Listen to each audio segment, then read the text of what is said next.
action po, napanood niyo po ba yung privilege speech ni Senator Lacson?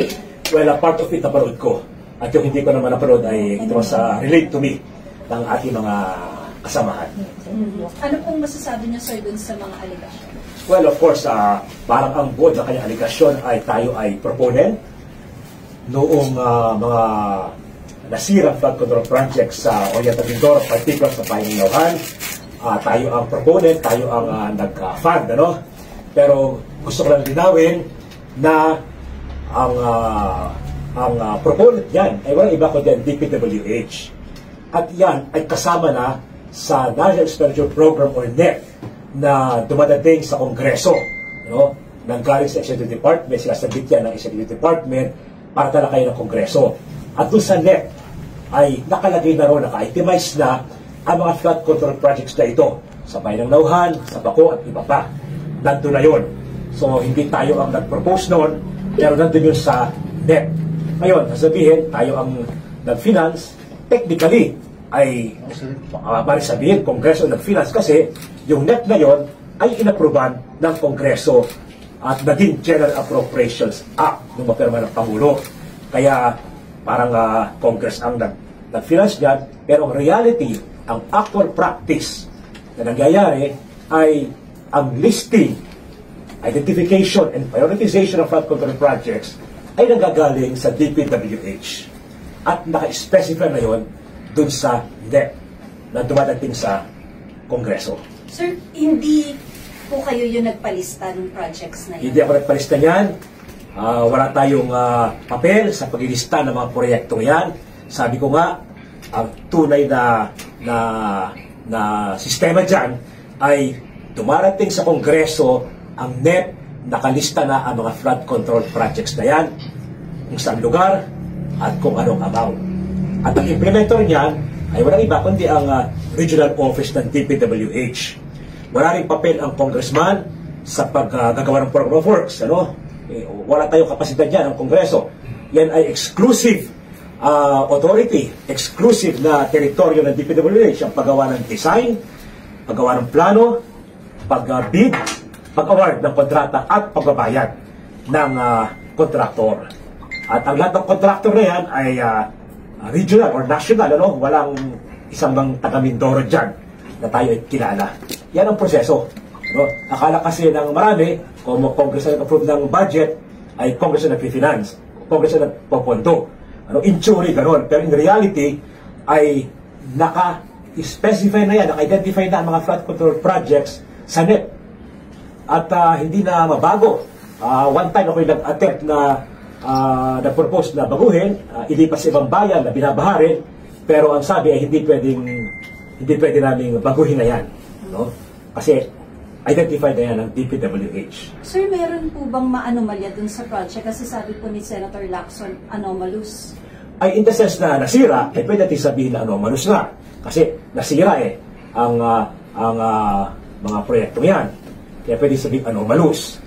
Kaya nga, bago pa sumambulat ang issue ito, isang taon pa, kaya ako'y sumulat kay Secretary Bonoan at kinokol ko ng attention ng highways. In fact, as early as July 31, 2024, may sulat na ako kay Secretary Bonoan at tinatawagan ko ang kanyang pansin na dun sa distrito ko, sa Bayan ng Nauhan, ay may mga nasira na flood control projects na bagong gawa. No? Kaya nga hindi ko kay Secretary Bonoan na i-reassess, i-evaluate ang programming ng mga proyektong ito at tingnan ang structural integrity at effectiveness ng mga proyektong ito.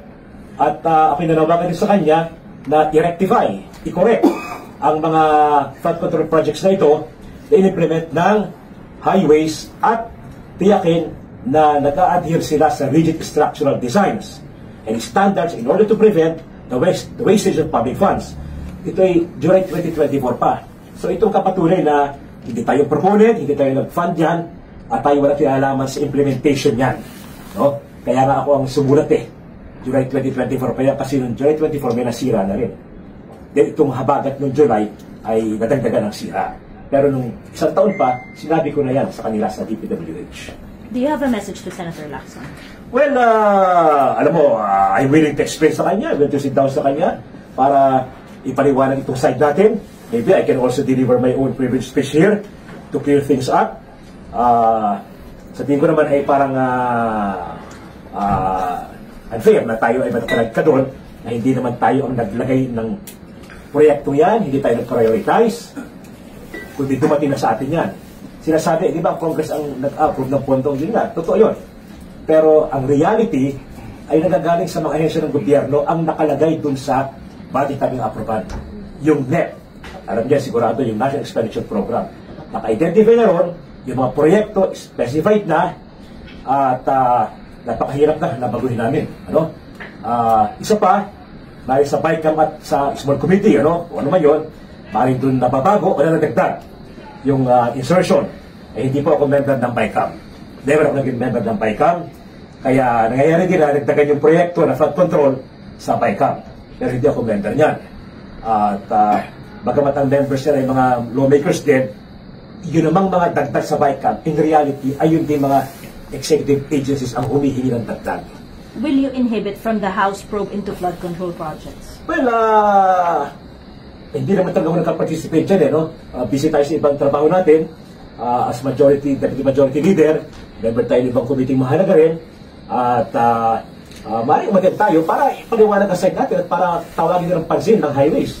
Kasi distrito natin ang apektado dyan. At gusto ko rin bigyan diin na yung distrito, probinsya, ay flood prone. Talagang, I'm sure maraming nakapunta sa inyo doon, flood prone talaga. Nagkataon by major agricultural producer. Kaya nasasayang ang ating mga palayan kung hindi nalagyan ng flood control. Kaya wini-welcome natin yung mga maraming flood control projects na dumating ay ngayon lamang 2023 hanggang 2025. Before, walang ganyang malaking flood control projects sa Oriental Mindoro. Kaya siguro nakita ng DPWH, kailangan bigyan ng Oriental Mindoro ng maraming flood control projects kasi wala pang malaking flood control projects. Kaya nakapasalamat kami, naglagay sila. Yung nga lamang, ay may mga nasira, may mga hindi pa tama. So ayusin nila yan. Ayusin nila para hindi masayang ang nailagay na pondo. Kasi may iligtas yung mga palaya namin na doon nagagaling ang mga bigas na pinapadala sa Metro Manila. Sir, do you feel alluded to ba? Kasi parang ang doon sa presentation, nilagay lang naman yung accomplishment report na na-post sa Facebook page. Alam mo, lahat naman tayo mga nasa gobyerno, pag merong proyekto ang national sa distrito mo, isasama natin sa accomplishment report natin, Pero hindi ibig sabihin tayong proponent, Magkaiba yun, hindi natin ilagay ang pangalan natin doon at saka mukha sapagkat bawal yan. Never ako nagpalagay ng mukha ko at saka project. Never ako nagpalagay ng mukha ko at saka pangalan ko sa mga proyekto ng gobyerno. Ilalagay ko lang doon yung standard na highways, na format. Pero hindi nakalagay tayo ng mukha at saka pangalan. Nakalagay lang yata, ilalagay ng highways, congressional funding, to inform ang mga tao na ito ay project ng gobyerno. Sir, Sir, you're saying na hindi po questionable yung inilaang pondo para sa flood control projects, pero hindi justifiable yung implementation. Yes. Hindi questionable ang flood control projects sa aming probinsya kasi binabaha ang Oriental Mindoro. Kasama ang Oriental Mindoro doon sa 10 probinsya na binanggit ng Presidente na flood prone. Pero hindi kasama doon sa probinsya na top yung pinakamaraming flood control projects, hindi kami kasama ron, di ba? Justifiable yan. Kung kayo may mga kusog taga Mindoro, ay masasabi na kailangan yung flood control project. So, hindi po questionable yung naglagay ng pondo sa flood control kasi kailangan namin yan. Ang questionable, yung implementation ng DPWH kasi may nasira. Yun ang dapat na ayusin. At hindi rin kayo connected in any way doon po sa kontratista? Yung mga kontratista ay wala isang taga Mindoro doon, wala tayong kilala ron, at wala tayong nakausap ng mga kontraktor na ganyan, wala tayong connection doon. Hindi natin nakakausap ang mga kontraktor na yon, at kung meron akong reklamo sa proyekto, ay sa DPWH ko pinapadala katulad ng sulat na ito kasi sila ang implementing agency. Ever since, I never deal with contractors. Sir, ano yung comment na tila unfair po kayo kanina ng kalagdag po kayo? Do you think sana man lang nag-reach out po muna yung opisina ni Senator Lacson? Well, siguro naman, ako naman si Senator Lacson, siguro papaliwanag ko lang sa kanya kung makakakuha tayo ng appointment sa kanya, para ito i-explain. Ano? Naunawa ko naman siya. At I'm not a Senator Lacson is a very reasonable person. At siya makikinig sa paliwanag. Sir, ano po yung naging reply ng DPWH sa letter? Well, wala sa akin fa dito. Sabi na i-repair nila. At ayusin daw nila. No? Pero of course, apparently, may mga hindi pa maayos sa design. Kaya nasisira pa rin. So yun ang dapat maging focus ng investigation. Yung structural design ng mga proyektong ito. At yung implementation. Maring tama ang design, pero palpak ang implementation, nagtipid. O maring parehong mali ang design, kaya mali rin ang implementation. So dapat doon mag-focus sa investigation sa design at implementation. Sir, hindi kayo nakonsulta ng DPWH about those projects before nila nilagay sa NEP? Wala, totally wala. Dumating na lang. Sa NEP na kanya kakapal, kung nakikita niyo yun, hinahanap namin doon, nakita namin, marami nakalagay doon.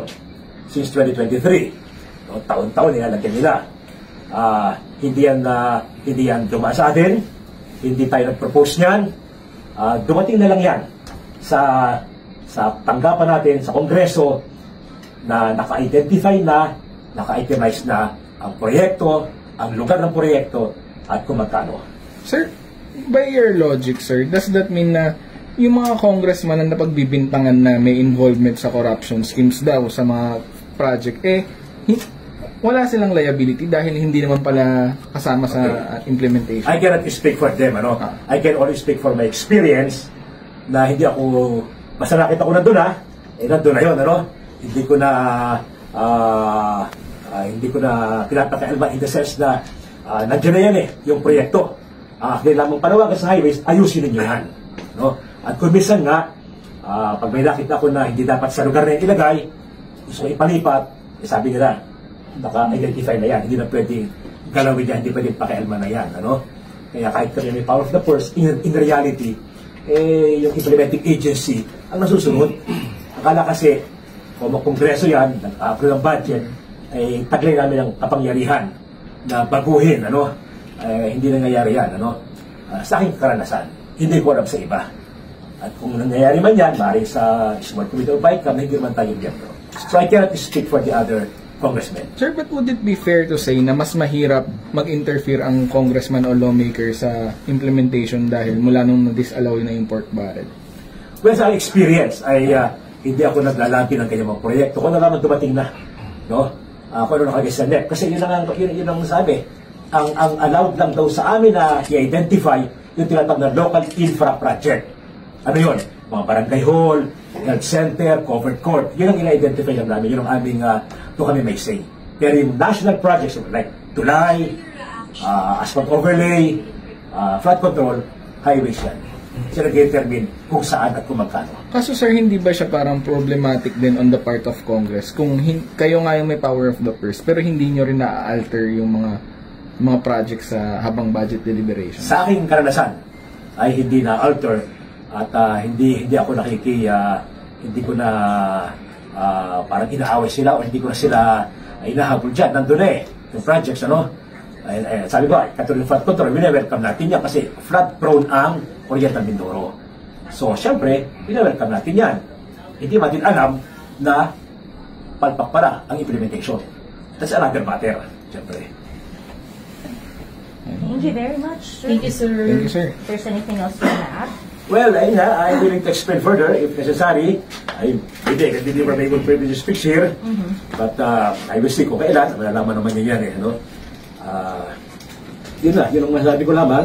Wala tayong handon, hindi tayong financier, hindi tayo ang nagpunto niyan kasi nandun na yan sa NEP. At pura yan, para tayo hindi tayo proponent dyan. Kung may nasira, I even wrote the secretary calling the attention of highways na nasira yung kanilang dike, ask them to re-evaluate and reassess yung kanilang design at tiyakin ang na nag-a-adhere sa rigid structural design and standards ang contractor para matiyak na maayos. If I can give you one copy para kayo mag-share dito or screenshot na lang. Sir, magkano yung allocation nyo po sa NEP ng 2025 and magkano yung GAA? Wala akong, hindi ko hawak yung kuha ngayon, Hindi ko hawak kayo, pero may marilaki sa may 250, may 200, may 300, So, Malaki amount yun, but hindi ko hawak yung total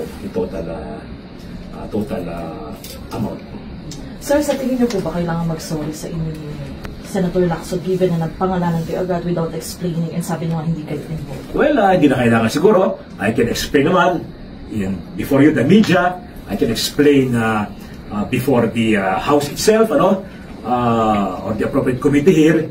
Hindi ako nag-aas ng apology, and I understand, Okay, sir. Thank you, sir. Pakuyan na lang, sir. Inyo lang, i-share na lang yan. Sige po, sir.